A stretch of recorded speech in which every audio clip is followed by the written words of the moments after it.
If there's one absolute rule by which the government seems to operate, it's that the American taxpayer always gets ripped off.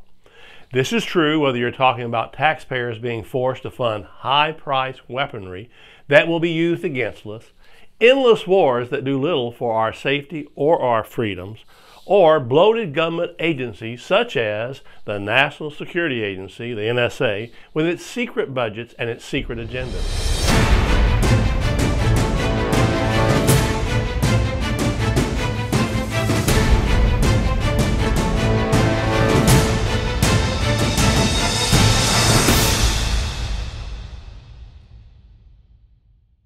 Rubbing salt in the wound, even monetary awards and lawsuits against government officials who are found guilty of wrongdoing are paid by us, the taxpayer. In other words, government agents get off scot-free.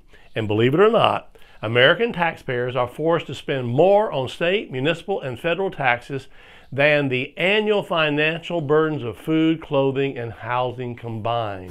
Everywhere you go, everything you do, and every which way you look, you're getting swindled, cheated, conned, robbed, raided, pickpocketed, deceived, defrauded, and fleeced by governmental and corporate shareholders of the American police state out to make a profit at taxpayer expense. Think about it for a moment. You pay a hefty fee just to be able to walk free. It's called income tax. As former president candidate Ron Paul recognizes, and I'm quoting, "The founding fathers never intended a nation where citizens would pay nearly half of everything they earn to the government," unquote. And if you refuse to pay any of the so-called income tax, you'll be severely fined and or arrested and put in jail. One more thing, you don't really own your property. That is, your house or even your land. Even when you pay off the mortgage, if you fail to pay your property taxes, government agents will evict you and take your home. Is that what we call freedom? Meanwhile, the corporate state has created a totalitarian regime to rule over us. The costly signs are everywhere. Warrantless surveillance of Americans' private phone and email conversations by the NSA. SWAT team raids of Americans' homes. Shooting of unarmed citizens by police. Harsh punishments meted out to school children in the name of zero tolerance. Endless wars. Out of control spending. Militarized police, roadside strip searches, privatized prisons with a profit incentive for jailing Americans, and militarized local police with stockpiles of ammunition. These are some of the most appalling signs of an authoritarian regime, ladies and gentlemen. The conclusion? We are now ruled by a government consumed with squeezing every last penny out of the population and unconcerned if essential freedoms are trampled in the process. As with most things, if you want to know the real motives behind any government program, follow the money trail. And if you do your research, you will quickly find that those who profit from the American taxpayer are none other than the police who arrest them, the courts which tried them, the prisons which incarcerate them, and the corporations which manufacture the weapons, equipment, and prisons used by the American police state. The following are some examples of government-sanctioned extortion. The schools. The security industrial complex with its tracking, spying, and identification devices has set its sights on the schools as a vast, rich market, a $20 billion market no less, just waiting to be conquered. In fact, the public schools have become a microcosm of the total surveillance state which dominates America.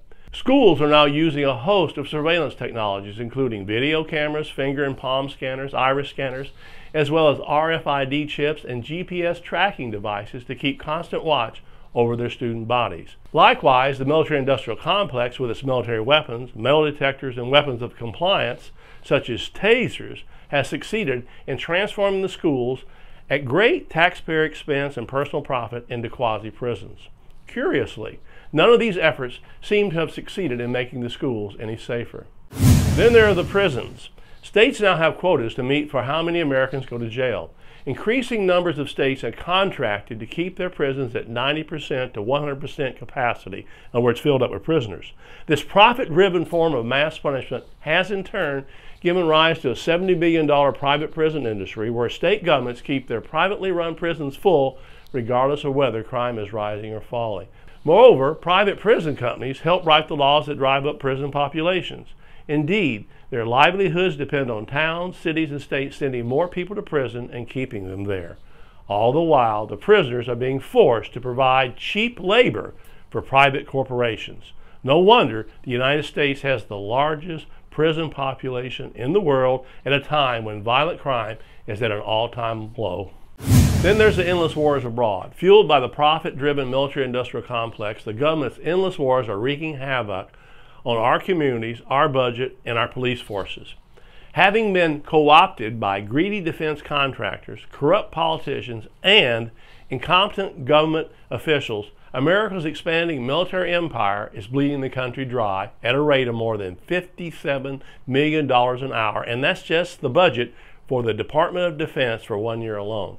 In fact, the Pentagon spends more on war than all 50 states combined, believe it or not, spend on health, education, welfare, and safety. And of course, there's the militarized police. The Department of Homeland Security routinely hands out six-figure grants to enable local municipalities to purchase military-style vehicles, as well as a veritable war chest of weaponry ranging from tactical vests, bomb disarming robots, assault weapons, and combat uniforms. The end result? An explosive growth in the use of militarized SWAT teams for otherwise routine police matters, an increased tendency on the part of police to shoot first and ask questions later, and an overall mindset within police forces that they are at war and the citizenry are the enemy combatants. Believe it or not, over 80,000 SWAT team raids are conducted on American homes each year with innocent citizens, including children being killed. And of course, there's the profit-driven schemes such as asset forfeiture. Under the guise of fighting the war on drugs, police have been given a broad leeway to seize billions of dollars worth of private property, money, cars, TVs, and so on, they suspect may be connected to criminal activity. And then there's the kicker. Whether or not any crime is actually proven to have taken place, the government keeps the citizen's property, often divvying it up with the local police who did the initial seizure. The police are actually being trained in seminars on how to seize what they call the goodies that are on police departments' wish lists.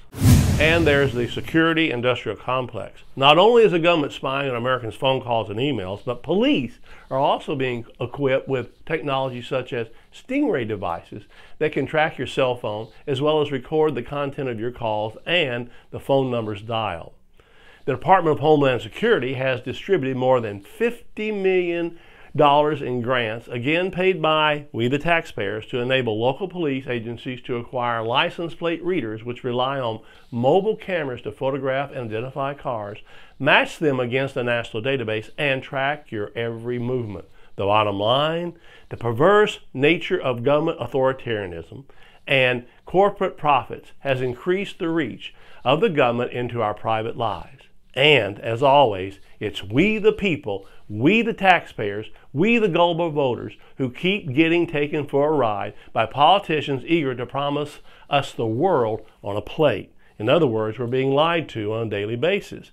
Moreover, this is a far cry from how representative government is supposed to operate.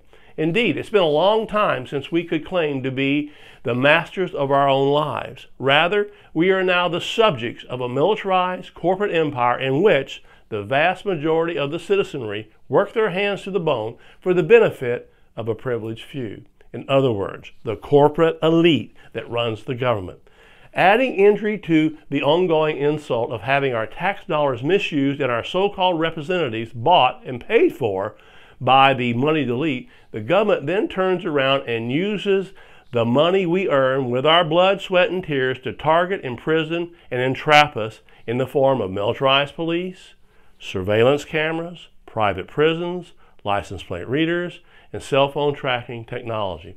Folks, these are your tax dollars at work. It's your money that allows for government agents to spy on your emails, your phone calls, your text messages, and your movements.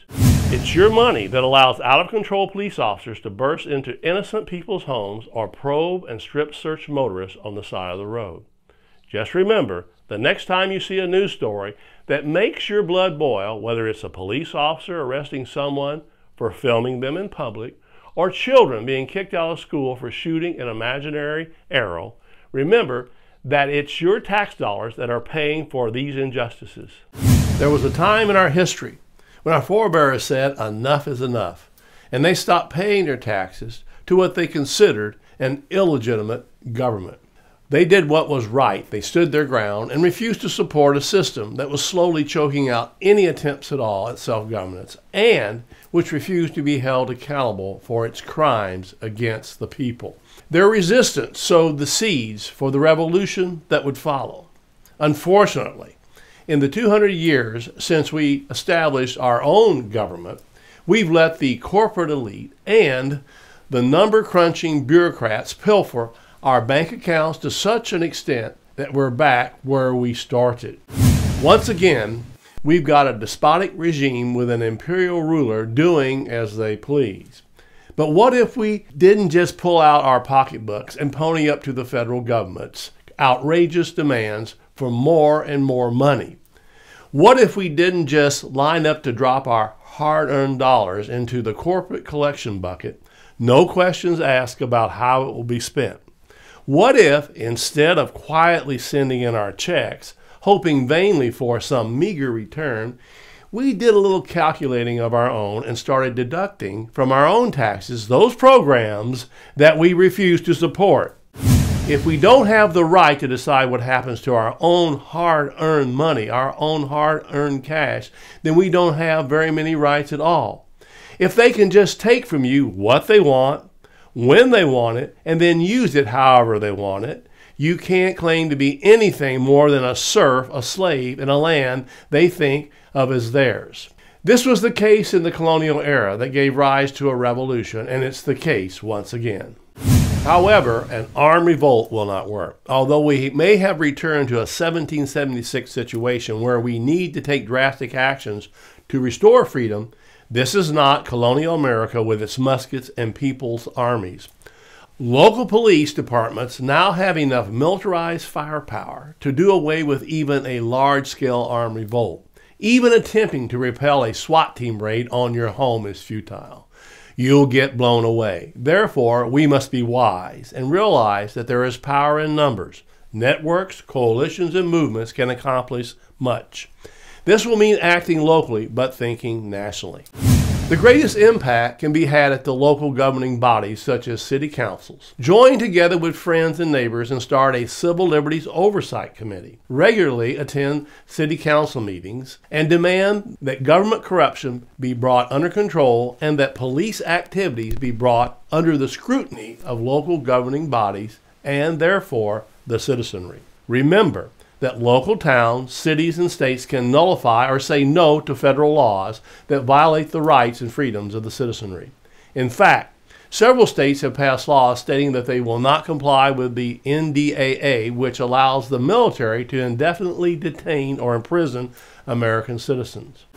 Again, when and if you see such federal laws passed, gather your coalitions of citizens and demand that your local town council nullify such laws. If enough towns and cities across the country would speak truth to power in this way, we might see some positive movement from the federal governmental machine. Finally, we need to understand what freedom is all about. Who were the first persons to get the unusual idea that being free was not only of value to be cherished, but the most important thing that someone can possess? Asked Professor Orlando Patterson. He goes on, and I'm quoting, "The answer in a word, slaves." Freedom arose from the hearts and minds of those who realized that they were slaves. It became a primary passion of those who were victims of slavery. Folks, the choice is clear.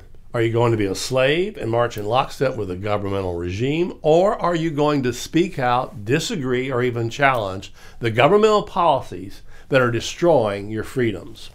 Unfortunately, as author Eric Fromm recognized, and I'm quoting, an increasing number of people are afraid of the responsibility of freedom and prefer the slavery of the well-fed robot. They have no faith in democracy and are happy to leave it to the political experts to make the decisions.